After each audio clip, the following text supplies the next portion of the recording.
Hidup Sehat kembali lagi di acara kesayangan kita semua, Hidup Sehat, bersama saya Dr. Tengku Anissa dan Opa.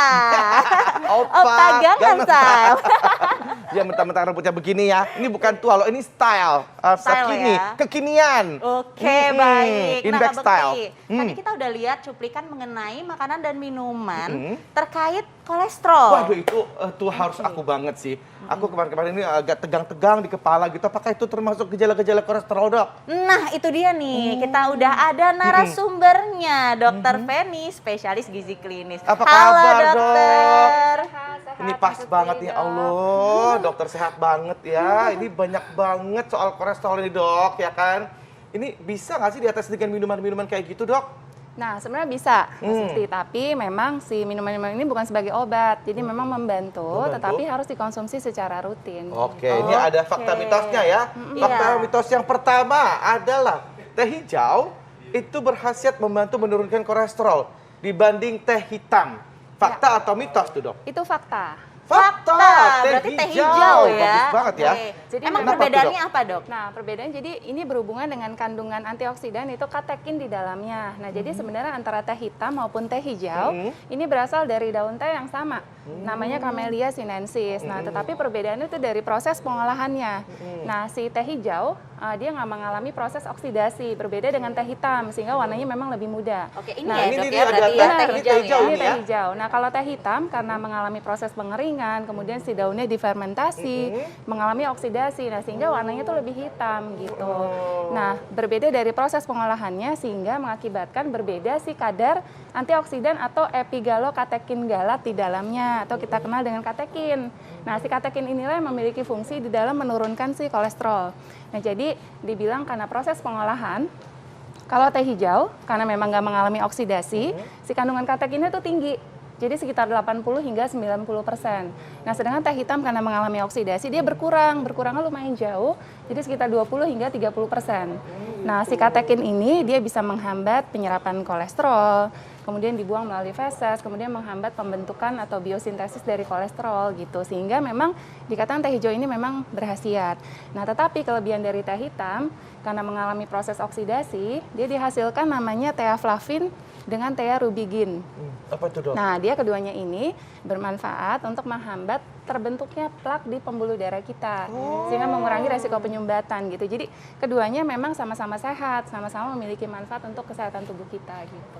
Gitu, Dok. Tapi sebenarnya kalau teh hijau itu ada di pantangan nggak sih untuk mungkin ada orang yang nggak boleh minum teh hijau atau anak-anak itu atau mungkin yang punya penyakit apa gitu, Dok? Ya, jadi sebenarnya kalau teh ini kan di dalamnya mengandung kafein ya, seperti gitu. Nah, kandungan kafein ini semakin tinggi pada teh hitam sebenarnya gitu. Jadi sebenarnya kalau kafein hati-hati mungkin bagi ada yang gangguan di lambung karena dia bisa meningkatkan resiko peningkatan dari asam lambung gitu. Tapi kalau teh hijau ini memang lebih aman mungkin ya. Oke, berarti memang karena teh hijau ini prosesnya lebih nggak ribet seperti teh hitam, jadi dia kandungan yang baiknya itu masih lebih banyak ya, Dok, daripada teh hitam. Nah, kalau untuk teh hitam itu gimana, Dok? Ya, untuk teh hitam juga sama-sama sehat sih, Dok. Tapi yang tadi karena katekinnya lebih rendah, tetapi dia ada si manfaat kesehatan yang lain yang tadi si teaflavin sama tearubigin itu.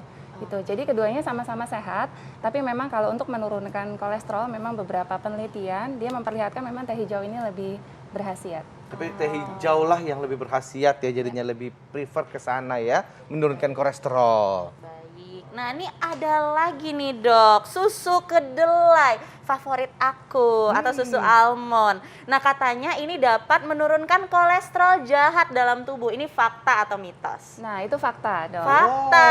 Tapi tanpa gula loh ya. Tanpa gula tapi ya. Iya. Nah, jadi memang si susu ini, apalagi kedelai sama almond, ini baik dikonsumsi bagi mereka yang mengalami intoleransi terhadap laktosa. Nah, dia di dalamnya ada berbagai zat gizi, ada karbohidrat, ada protein, ada lemaknya juga. Kemudian ada vitamin, mineral, dan juga antioksidan.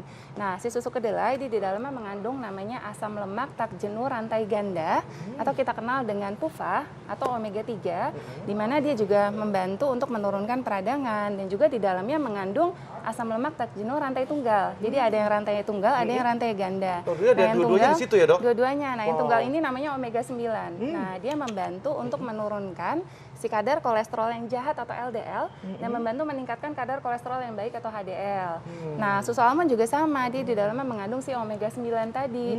Gitu. Jadi memang konsumsi susu ini bermanfaat untuk membantu menurunkan kolesterol asalkan konsumsinya tanpa gula. Oh, gitu. Nanti kalau terlalu manis malah jadi resiko. Kalau pakai madu? Pakai madu boleh, tetapi mungkin jangan terlalu berlebihan banyak banget, juga. tetapi boleh. Oh, Mas. baik. Ya. Itu antara apa tadi kedelai sama almond itu bagusan mana? Nah, sebenarnya keduanya sama-sama bagus. Nah, di susu kedelai kelebihannya dia ada isoflavon, jadi dia sejenis antioksidan. Nah, ini sangat baik untuk fungsi pembuluh darah dan jantung juga. Nah, mungkin kalau susu kedelai dia per satu sajian mungkin seperti ini ya, sekitar 240 mili. Ini kalorinya sekitar 100 kalau tanpa gula. Tapi kalau susu almond per satu sajian lebih rendah kalorinya sekitar 30-an gitu, hingga 40. Lumayan jauh ya dok ya, Ya. berarti kalau buat diet bagusnya almond ya. Susu almond, ya baik susu kedelai boleh sih, tetapi mungkin bisa disarankan tanpa gula. Tanpa gula. Pokoknya tanpa Itu- gula semuanya ya. benar. Bagaimana nih dengan seledri nih, Dok? Ini yang hijau-hijau ini nih katanya ampuh menurunkan kadar kolesterol dalam darah, dan ini juga lagi ini ya, apa namanya? Lagi Happening ngehits. juga ya, Ya, lagi benar. kekinian gitu. Nah, ini fakta atau mitos? Jangan jawab dulu, Dok. Waduh, sesaat lagi dok, jangan kaget dok, sabar. Istirahat dulu makanya, sambil istirahat sesaat Oke, lagi Dok. tetaplah di Hidup Sehat.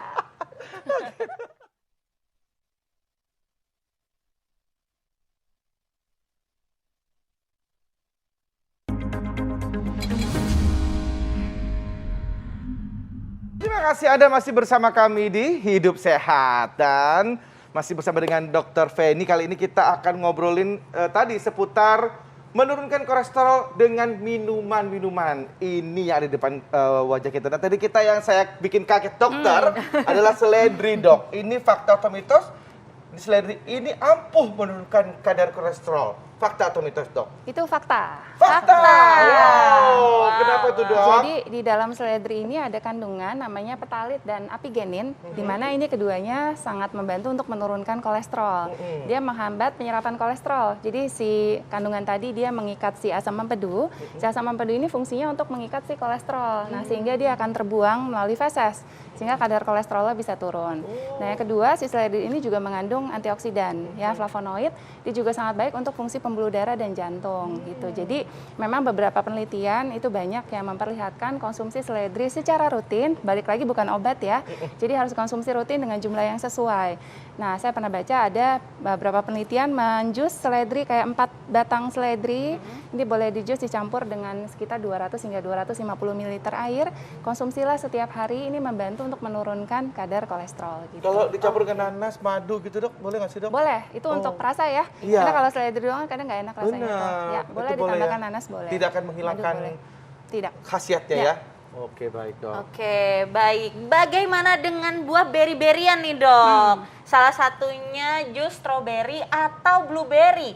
Katanya dapat menurunkan kolesterol. Ini fakta atau mitos? Itu fakta, Dok. Fakta. Oh, fakta Iya. ya. Nah, jadi memang si buah-buahan ini di dalamnya mengandung namanya serat larut air. Itu di dalamnya ada pektin. Nah, si serat larut air ini dia berfungsi untuk menghambat atau menurunkan penyerapan dari kolesterol.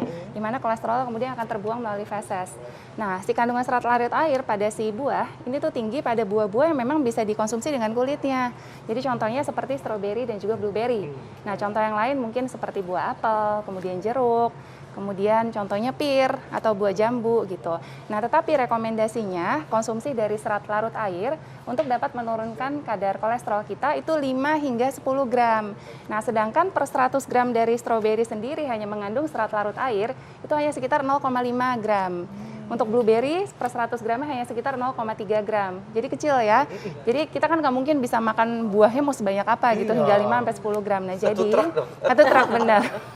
Nah, jadi kombinasikanlah dengan bahan makanan sumber serat larut air lainnya. Jadi contohnya kombinasi dengan sayuran, kemudian dengan whole grain, contohnya seperti oat. kemudian dengan kacang-kacangan, lalu dengan alpukat juga cukup tinggi serat larut airnya, dan juga contohnya chia seed gitu. Jadi dikombinasi supaya terpenuhi 5 hingga 10 gram per hari gitu. Oke, nah tadi kan dokter sempat ngomong ya kalau nggak boleh pakai gula-gulaan nih. Tapi kalau seandainya stroberi dicampur susu, nah itu gimana tuh dok? Boleh. Boleh ya? Asalkan susunya tanpa gula. Balik lagi, tanpa gula. Iya baik, lagi-lagi susu nih dok. Aku ini suka banget sama susu coklat dok. Iya. Ini katanya rajin konsumsi coklat itu yang tentunya tanpa gula itu bisa menjaga kadar kolesterol tuh dok. Fakta atau mitos? Itu fakta, tetapi Oke. di sini adalah dark coklat loh ya. Yang dark coklat iya, ya? Jadi Yang coklat, ini dark coklat hitam. ya? Nah, iya, ini ya seperti ini. Jadi ini si konsumsi dari si dark coklat ini, terutama kandungan kakaonya 70 hingga 85%. Oh. Ini memang membantu untuk menurunkan kadar kolesterol. Tapi kan pahit banget dok itu dok. Iya, memang begitulah. Ya. Tapi juga mau jaga kesehatan ya dok. Iya, Itu benar. berapa keping sehari Nah, itu dok? Jadi dikatakan kalau misal konsumsi dark coklat mungkin sekeping seperti ini, kurang lebih lebih dari 2 kali seminggu. Ini selama beberapa bulan ini ternyata efektif untuk menurunkan kolesterol dan juga menurunkan resiko penyakit jantung sebanyak 37%. Nah di dalam si dark coklat ini ada namanya flavanols. Dia antioksidan, dia bagus sekali untuk membantu menurunkan peradangan, juga membantu untuk menurunkan si penyerapan dari si kolesterol itu gitu. Kalau yang bubuk dok? Yang bubuk Dicampur air aja tuh gimana dok? Yang bubuk boleh, tapi asalkan dark coklat ya, seperti jadi bukan tetap aja bubuknya milk dark coklat coklat, ya. karena memang efektivitasnya pasti berbeda gitu. Baik. Oke. Aduh itu makanya pahit banget kalau ditambahin apa ditambahin manis-manis dikit dok. Mungkin apa itu Mungkin yang bisa lihat ini, Ya. Dr. Nisa, sambil makan dark coklat. Ya. Oh ya Allah jadi manis lihat Nisa gitu ya. Aduh, ya Allah. Bisa aja dokter ya.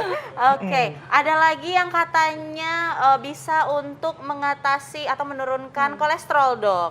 Adalah tomat. Nah. Nah, katanya konsumsi tomat ampuh membantu menurunkan kolesterol. Ini fakta atau mitos? Itu pasti fakta. Udah Fakta. pasti fakta. Nah, kenapa? Karena terkait dengan kandungan likopen yang ada di dalam tomat. Oke. Nah, ternyata kandungan likopen ini semakin meningkat ketika kita mengolah tomat. Jadi tomatnya memang harus direbus dulu, Oh, rebus dulu. selama 15 menit mungkin ya, paling lama, jangan terlalu lama. Ternyata kandungan likopennya semakin meningkat. Nah, si likopen ini ternyata dia efektif di dalam menurunkan kolesterol. Dia bisa menghambat kerja enzim, di mana enzim ini namanya HMG-CoA reduktase. Nah, si enzim ini fungsinya untuk sintesis atau pembentukan dari kolesterol, sehingga akan diturunkan atau dihambat sehingga membuat kadar kolesterol kita akan turun gitu. Kalau Oke. dilalap doang gitu dok? Dilalap. Nah, kalau misalnya cuma dimakan gitu aja nggak direbus, memang kandungan yang tingginya tuh vitamin C. Nah, kalau ingin mendapatkan si likopennya memang harus direbus. Tetapi ketika merebus, vitamin C-nya yang jadi berkurang. Oh. Katanya merebus selama 15 menit bisa mengurangi kadar vitamin C 15%. Jadi memang kita mau dapat efek yang mana nih? Mana nih? Vitamin C atau Oh. likopennya gitu. Yaudah, Tapi kedua-duanya hari ini mau sama-sama dapetin baik. vitamin C dulu deh, jangan direbus, makan Boleh. besokannya mau yang tadi apa Ya. tuh dok? Likopen Likopennya yang tinggi direbus Boleh. ya kan? Nah, ini- dibakar bisa dok? dibakar boleh, tapi jangan lama-lama, jangan sampai Lama-lama. gosong. Oke, oke, oke, oke. Jadi si tomat ini saya pernah baca, jadi mungkin mengkonsumsi kurang lebih 300 hingga 350 gram tomat per harinya, itu ternyata efektif untuk dapat menurunkan kadar kolesterol, tetapi dikonsumsinya secara rutin. Oh baik. Ya, nggak hanya sekali-sekali Iya itu nggak nggak salah. bisa. Dia rutin, harus rutin untuk bisa menurunkan kadar kolesterol. Nah, oke dok. Berarti minuman-minuman yang ada di depan kita ini terbukti ampuh ya dok Iya, benar untuk menurunkan kadar kolesterol. Tapi saya kepo nih dok, urutannya kira-kira yang paling ampuh itu yang mana gitu dok? Bingung jawabnya ya. Jadi sebenarnya Apa kalau semuanya atau gimana kalau dok? makanan ini semua yang tadi kita sebutkan, kita paparkan memang membantu untuk menurunkan. Kalau dibilang paling ampuh, sebenarnya kalau makanan ini tidak serta-merta ketika kita konsumsi langsung kadar kolesterol turun itu enggak. Jadi memang harus dibutuhkan konsumsinya secara rutin Ya. dengan jumlah yang sesuai untuk membantu menurunkan kolesterol. Jadi bukan sebagai obat. Ya, Jadi betul. kesemuanya ini sama-sama baiknya gitu. Oke. Sama-sama baiknya. Berarti semuanya dikonsumsi secara teratur bergantian supaya nggak bosen ya dok ya, sehingga kolesterol kita terjaga. Iya. Nah, yang saya tahu nih kalau kolesterol tinggi itu kan bisa menyebabkan stroke ya. Ya nggak sih? Aduh, itu serem banget ya Allah. Makanya nanti kita akan bahas soal stroke ya. Bener banget. Sesaat lagi tetap di Hidup Sehat.